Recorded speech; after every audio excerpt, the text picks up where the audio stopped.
morning, ladies and gentlemen. Thank you for coming to the first gratitude event. I just want to put this into perspective and how it came about. And about probably 3 weeks ago now, Lewis Pugh sent me a message to say, Richard, you're approaching 200,000 followers. What are you going to do? And I said to Lewis, yeah, okay, I'm not sure. And he said, well, you can't do anything because it's a moment that you need to savor. And I said, yeah, okay, I agree. We need to do something. What do you suggest? And Lewis said to me, well, Richard, your brand is all about gratitude, so make it about gratitude. You give so much, give to people, allow them to give back as well. And I thought, well, that's fantastic. So this is the event. Welcome here today. And it is about gratitude. It's a goodwill event. That's why we asked you to bring stationery as a donation so that Catherine and the Miss Earth stationery drive could distribute it to all the people. And what I wanted, the message that I wanted to leave in this day that I'm not talking about social media is the message that actually, guys, what you need to do is just do the things that you want to do. Some really interesting man once said, I can't remember what his name was, but he said the greatest enemy of artists and entrepreneurs is rational thought.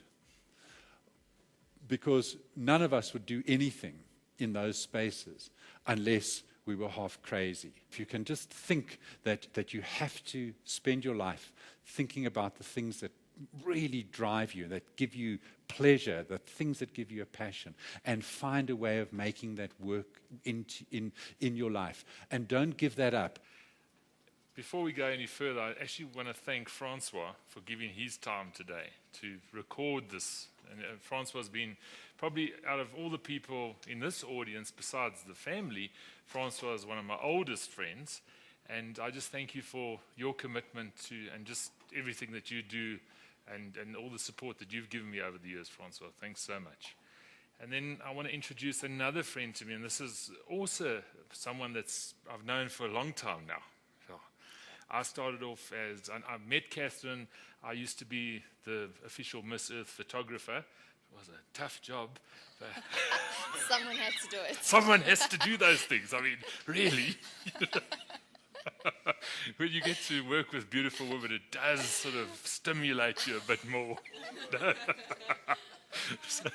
But I want to introduce Catherine, and it's not only because of Miss Earth. I think it's Catherine's love for people in the environment, and that's probably what reaches out, and just the whole stationery drive thing. And thank you for bringing your stationery this morning. It's lovely. Thank you so much. When I finished school, I had the opportunity I started studying. My biggest dream was to become the first female president of South Africa. And that is something that I used to, as a young girl, write letters to our former president, Nelson Mandela, and I got many responses back from him in person. He was an absolute, really someone who inspired me, as he does millions and millions of people around the world, and it was a great opportunity when I turned 21 to receive an invitation from him to have tea with him before I went to the International Miss Earth, which started another journey and career. You know, things that for me are success stories are when you find children 8 or 10 years later who make contact with you and tell you they've now finished school. Ella Bella, who unfortunately couldn't be with us today, she is my sister. She's also the United Nations Youth Ambassador for UNEP, which is the environmental program. And she started working in schools in Soweto, in townships around the country, Khayelitsha, Diepsloot, etc. And she came home one day and she said, you know, she's got a class of 40 children, no tables, they're sharing chairs, they're really little humans, so, you know, 2 little bums on a chair, and they're sharing one pencil in the whole classroom, and the pencil's about this size. It took her about an hour and a half for every child to write down a few things that she had written on the board. And for us, our belief is that pencils can draw 1,000 dreams. And what better way to inspire children to learn, to be a part of the education system, and to want something more for themselves than if they can actually write down and draw what they dream of, what they want to become. They are inspired by living up to those goals that they've set for themselves. Well, I definitely vote for Catherine as the president. Probably, and going on what was said the other day when Jacob decided to go to KwaZulu-Natal. I don't know if you heard about this, and he said to the poor little children in the school, "Don't worry, look where I am, and I haven't got an education." Okay? So we unfortunately, that's what we sit with, but we do need an education. So I would definitely vote for Catherine. Thank you. Okay. Yeah, that was from Jonathan Janssen the other night. He was telling us about that. So yes, but it does come down to what did you expect, and we get what we expect. So if you understand that you saw the positive and you expected the positive, that's what you're going to get. If you become negative and you expect the negative, well, that's what you're going to get. The prime example is, of course, the N3 route, which I'll be down on the N3 route. One of my things that I do is I go road duty on the N3 route. Basically what it means is I work with the paramedics. I'm not a paramedic, but we do pick up the pieces, or we actually take those families back to their home when their car has been damaged and all those sort of things. So we'll put the family, pack them in the car, and take them to wherever they need to be because their car has been written off. So that's what I do as a little bit of a community service at Van Reenens Pass in the December period. But coming back to the N3, and that's a toll road, and there's so much negative around toll roads. And when we started the N3 project, everyone said, but it's so negative. And we just made a decision that we weren't going to accept the negative. Our intention was to keep people safe on the road and give them valuable information. And when your intention's right, everything comes right. We never get negative. So that's just, how does your intention look? What did you expect? That's like companies and putting company policies in place. If it's no, no, no, no, no, you're asking the people to break the rules. If you trust people, they're not going to break the rules and they're going to do the right thing. It's as simple as that. I really appreciated Jono's comment. He says that I don't look like a pastor, I look like a bouncer. Thank you, Jono. I hope I won't scare you away today. So I want to talk to you in brief. I think the first thing in life for me, I can't separate my spirituality from who I am as a pastor, as a person. And if I offend you in any way, I apologize already now. But I just can talk to you about my story. I think I'm grateful for God for having a belief that my life could change. Coming from Springs, I was told that, Greeks should not be pastors. They should not think of doing anything else but what is being told to them. And the Greek culture is a wonderful culture where you are expected to do as you are told.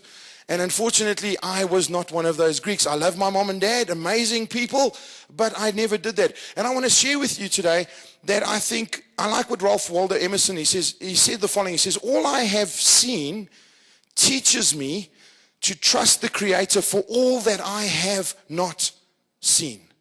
And I really like that because I think if you're going to do anything of significance in life, whether you want to change people's lives, whether you want to stand up and be counted, you must have a belief for something bigger, for something greater. In other words, you must have a dream.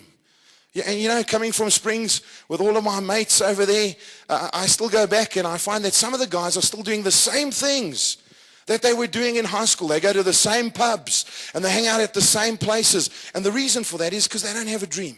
And I just want to encourage you today to keep being grateful, to keep pursuing life and love, to keep reaching out for more, not to be put into a mold where everyone says this is who you ought to be and what you must do with your life.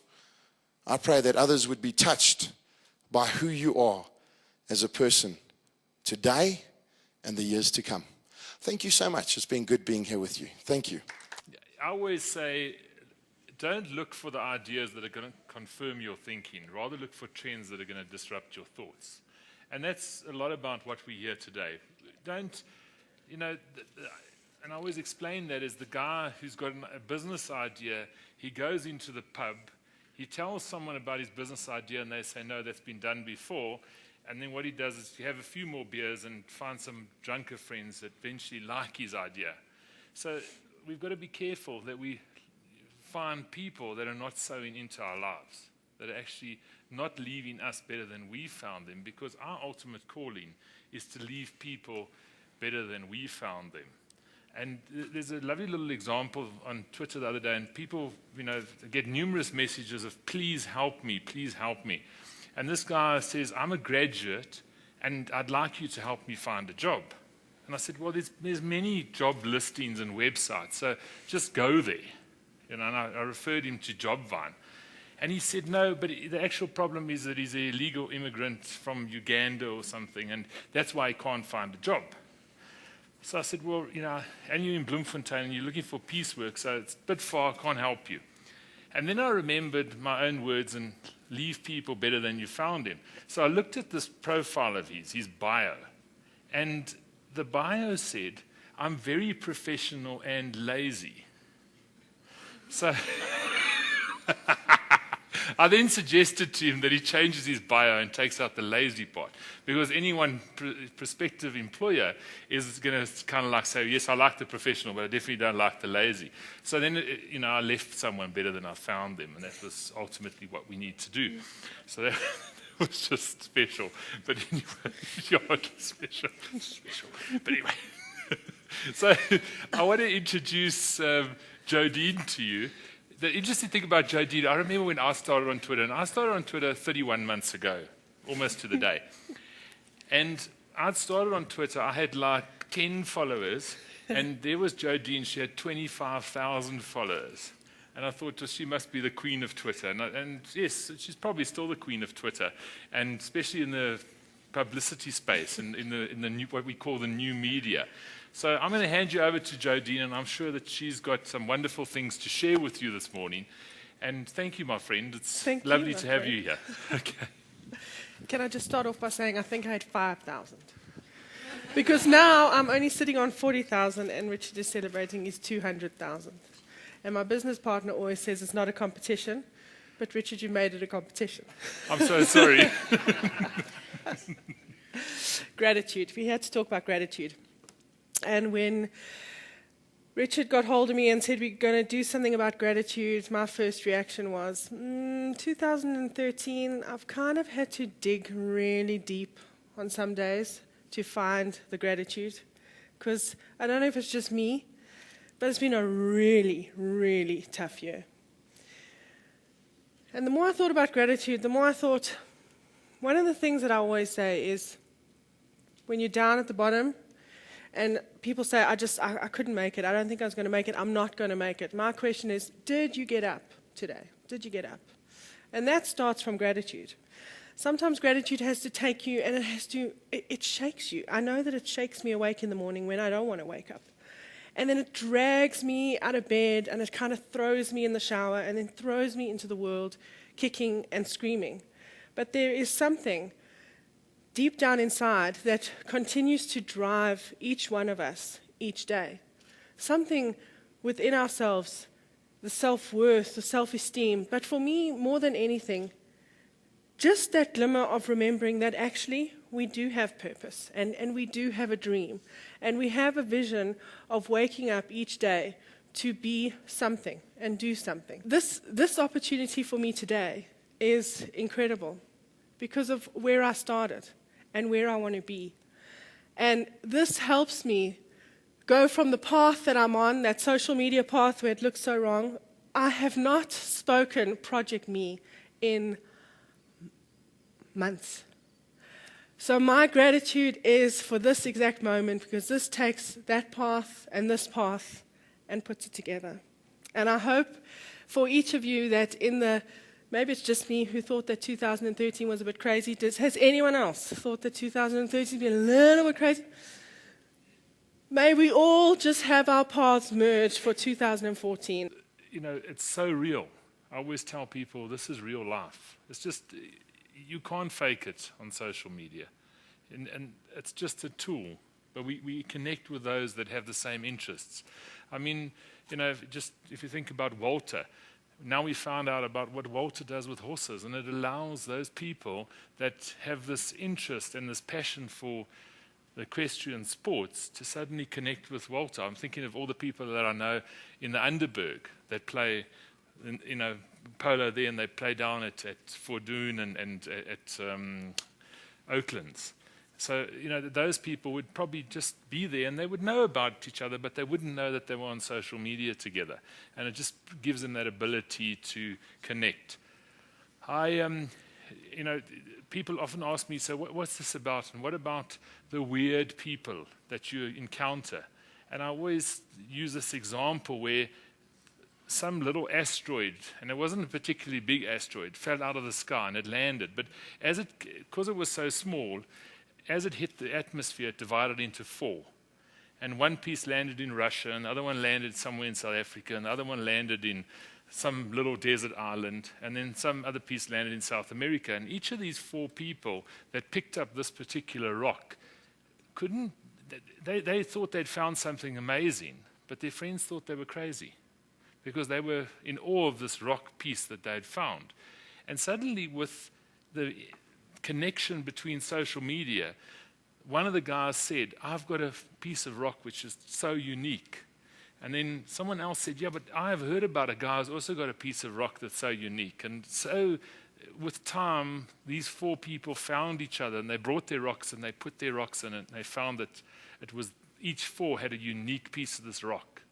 And suddenly they found significance. They were not weird. They were, as Jodine said, they were different. And probably the best compliment anyone can give you in life is to say you are different, as opposed to saying you're just like everyone else. So I always encourage people, be different, be the change maker, be the rule breaker. And you have to break the rules first before you can make the changes. It doesn't work any other way. You have to be the rebel. You have to be different. So be different. It enables you then to connect with other people that are different, and you can make the changes because of that collaborative effort. So thank you. Our next speaker today is Jono Wigley. And I met Jono a couple of months back, and it was probably what it sort of drew us together was a futuristic view. Because I have a futuristic view, and I'm forever in trouble when I go and speak at conferences because I tell people statistics, and they're my statistics. And people always go, where did you get that from? And I go, you see what the beauty of science is I have the right of first suggestion. So, so once I make the first suggestion, scientifically you have to prove me wrong. I don't have to do anything scientifically. The person proving me wrong has to do it scientifically. So I'll often be the futurist, say things that will just be first suggestion, and I have that as my power, and then they have to go and spend oodles of money to try to prove me wrong. By the time that, if I was a little bit wrong, by the time they've got their results out, my results are true. So that's often, and that's just how it works. So I'm quite happy to be a futurist in that sense, and I have a good feel for it. So I'm not generally wrong, and they don't generally have the money to prove me wrong anyway. So that's the beauty of it. So I'm going to hand you over to Jono, who's a video friend of mine. We're going to do a project next year, which is inspired by Catherine's brother, Michael Cost, who does these weird things. And if you want to see a good South African creative on YouTube, you've got to follow Mike. And he's my inspiration to be the child again. And Jono and I are going to do something next year that's like the children. We're going to be like the children. So a bit like Jodine's book, but it's not like that. It's more orientated, but we're going to have fun and bring some entertainment into social TV. And that's what. So I'm going to hand you over to Jonathan. I'm not going to say any more. Cool. Go well. Thank you. Well, it's really an honor to be sharing here. It's been such a privilege to get to know you, Richard. It's been inspiring. It's been thought-provoking. I've really tried to apply some of the things you've been teaching me, which I think I had about 100 followers on Twitter when I met you, and I'm about 2,000 now. So this is my 2K today, I think. No, I don't know. But how epic is that? 200,000 followers. Wow, I'm amazed. Anyway, my name's Jono, And one of the biggest things that I'm really grateful for is my beautiful wife and my family. I am such a dreamer, and they really help me just to keep it real. And about 2 weeks ago, another thing I'm really grateful for is I've been married for 17 years, and I have got 4 girls. I get bored very easy. I'm an activator. I love to start things. People always tell me, you're supposed to finish things. Who tells you? You must, what you start, you got to finish. Well, I believe that's a load of crap. Sorry. I'm an activator. I start things, and I want to encourage you to be you, because that's what I am. I start stuff. And so even more so now than ever before, I've decided I'm going to just start things, because that's what I do well, and hopefully get other people to carry it on and do. So at the moment, I've got 5 businesses that that I've got going, and one is a business solutions company. It's a very exciting space because we are finding ways to innovate using technology and video and social media and bring those worlds together for Africa. And it's quite an exciting project for me, because does anyone know what a liquid website is?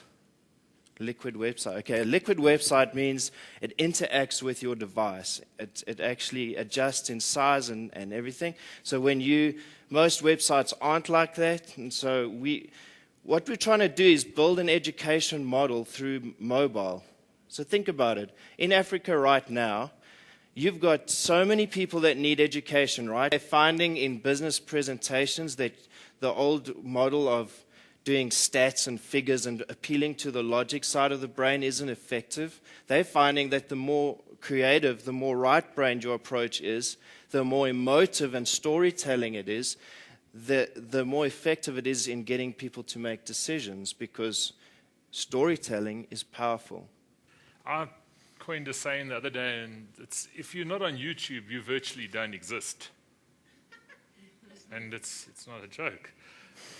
It's very true. Absolutely. Because if YouTube is the second biggest search engine, and you're all doing exactly what everyone else is doing by putting words out there, surely they'll find you easier if you've got a video out there. Right? So as the power of video grows, people are going to be looking for you. You know, just think about a plumber. Which plumber would have a video out there? Probably no one. But if you had a video out there as a plumber, everyone would find you, wouldn't they? And that's the way video is working. So you've got to do it. And that doesn't mean you have to get Francois to do your video for you, or Jono, okay, for that matter.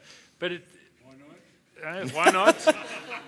Because Michael will tell you that the most effective video, did you notice? And I mean, I don't know if Tyron did it on purpose, but as Jono was speaking, Tyron walked past him and came and sat down. Tyron didn't even understand the fact that there was a camera there. Okay. But that's the beauty of real. Okay? When that happens, we realize that this is authentic. It's not a show. It's real. When someone just comes in your video and sits down, and you go like, hey, like Tyron, we're making a movie. It doesn't matter. It's so authentic that that's what people want to see. So if you do it on your phone because that's all you've got, it's better than not doing it. Don't wait to be professional. It's like waiting to be the leader. Just lead. Just do it. Don't wait until someone says, you're a wonderful TV producer like Jono is. Just go and produce your movie. That's where it's at. Sorry, yeah? Some people don't want the edits. They don't want the edits, exactly. They don't want the edits. They want the ums and the ahs. Did you know that when we and we ah, not only are we thinking at that stage, but it's also the audience's energy coming back at us saying, you've given too much to the audience. And I'm actually, by umming and ahhing, respecting my audience by saying, I'm giving you the chance to also just ingest what I've just told you. So don't be scared of the ums and ahs either. Don't be scared of authentic and real. You know, the real, the successful campaigns, the branding ones, are the ones that went viral.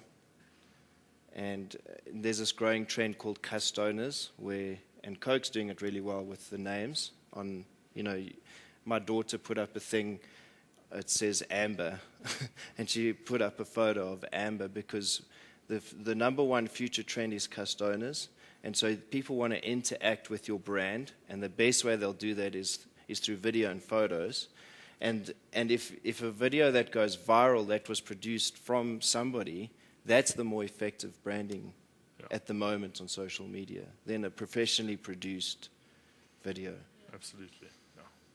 So people are interacting with you. That's really the success and the important stuff. Yeah. I was invited to one of these conferences. I think Walter was there the same day. Walter spoke. I was speaking later, and then just after Walter, Yaku arrived, and it was Yaku Duplessis, and we'd never heard of this guy before. But as he spoke, I remember one particular thing. He was telling us about if he said something really deep.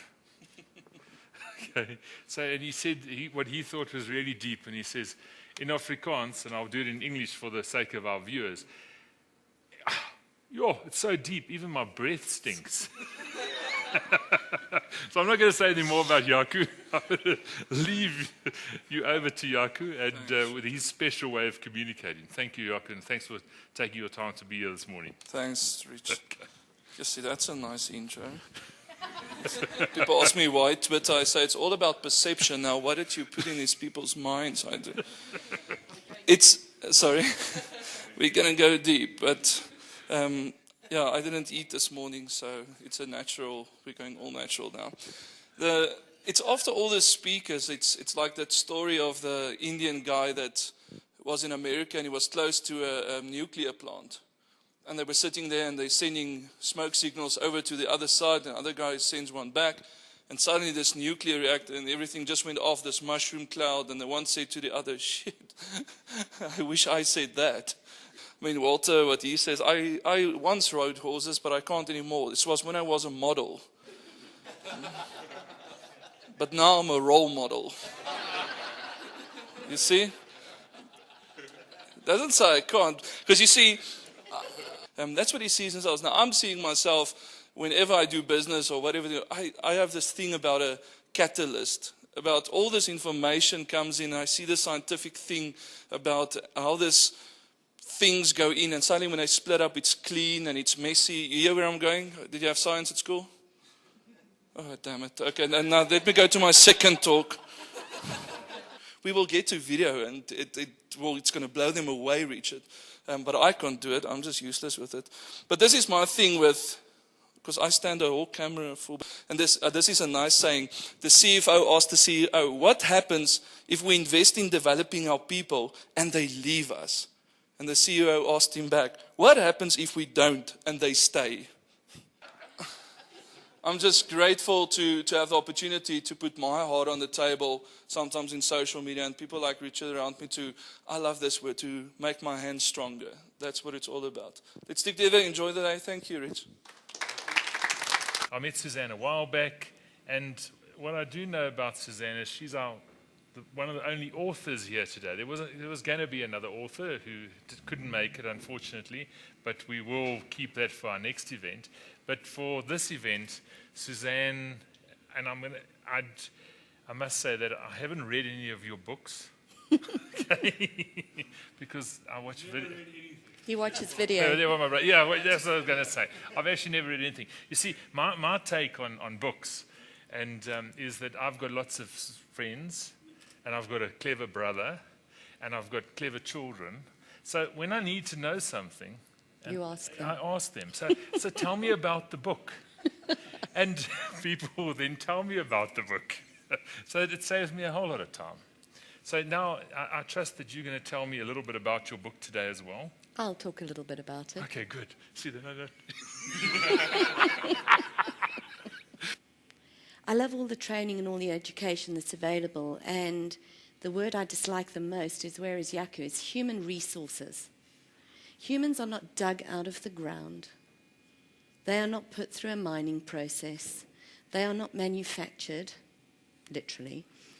They are not a resource. They are humans. But who has the money for training? And that's corporate. So Chris and I wrote a book called Put the I back in team. I am so tired of hearing that there is no I in team. If you've got 5 people in your team, you have 5 I's, and the person looking after them is an even bigger I.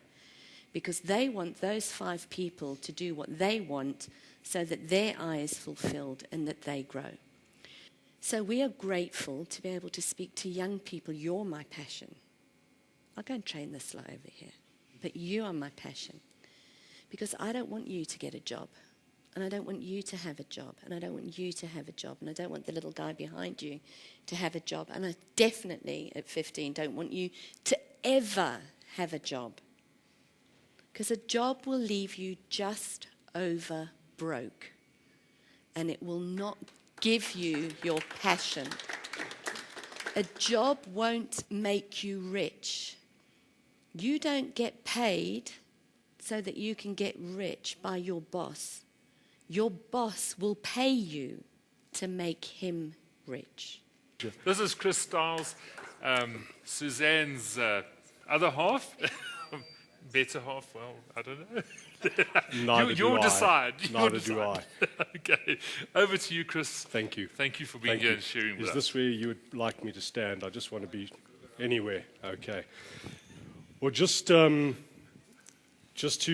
square things away, I'm actually born and raised in Springs, as you probably gather, because I'm already moving furniture. And as I have been unpacking all of this, and Richard, I cannot actually thank you enough for setting an exercise around gratitude, because you actually set me then thinking and evaluating a portion of my life in a way that I've never done. Because I have to tell you something, if you haven't jumped out of a plane, you don't know what it's like to skydive. And the whole thing is, in the world of small business, there are far too many commentators who actually don't know what it's like to walk out onto the pitch. We've got a lot of people that have got a lot to say about small business, but they actually don't truly understand the stresses and the strains that go with that. And the reason that I'm so grateful to be able to actually just speak to you today and share a bit of my story with you, and what a hard act Suzanne was to follow, because she actually had me quite choked up at the back there, is the fact that even your greatest adversity, when it is striking in your life, is striking for a reason. And that is why Napoleon Hill teaches in that book, Think and Grow Rich, which was written at a time that it was written with a time and the purpose to move people out of the depression. And it was written, and he says, and in every single adversity lies the equivalent seed of opportunity. I'm so glad we managed to get Chris up here. Thank you so much. There's a clap. Oh, wonderful. You need to be the dumbest person around the table. And one of the big things about entrepreneurs is entrepreneurship requires that you put your ego in your pocket. Because a lot of entrepreneurs out there are doing it for the ego, for the flash or whatever. It's the fastest way that you are going to see your backside without a mirror. Thank you. Thank you. Really blessed, Thank you. Wow. I suppose, so thinking about me and my 200,000 followers, then I hope I'm the dumbest out of the whole lot of them. Okay. Because then I'm going to learn something. And I think just I love that analogy of growing. And, you know, it's not about the 200,000 followers. It's not about anything like that. It's about, as Walter said, the personal interactions, the value of the interactions that you have. And the value of the interactions that I've had from those followers has been absolutely amazing. You know, I've done a lot of leadership training. I've been involved in that for many, many, many years, probably from the age of 13, because I was in Boy Scouts and we were involved with leadership training at that level. And if there's anything that I've learned in 31 months, is I've learned about people and leadership. Because when you're out there and you're interacting with people, there's no better ground to learn in. But thank you for sharing today. Thank you for being part of this wonderful event that's going to go out onto YouTube. Probably by Monday we'll have most of the videos up, and you can go and tell your friends about what you shared here today. Thank you so much for coming and enjoying this day with us. Thank you.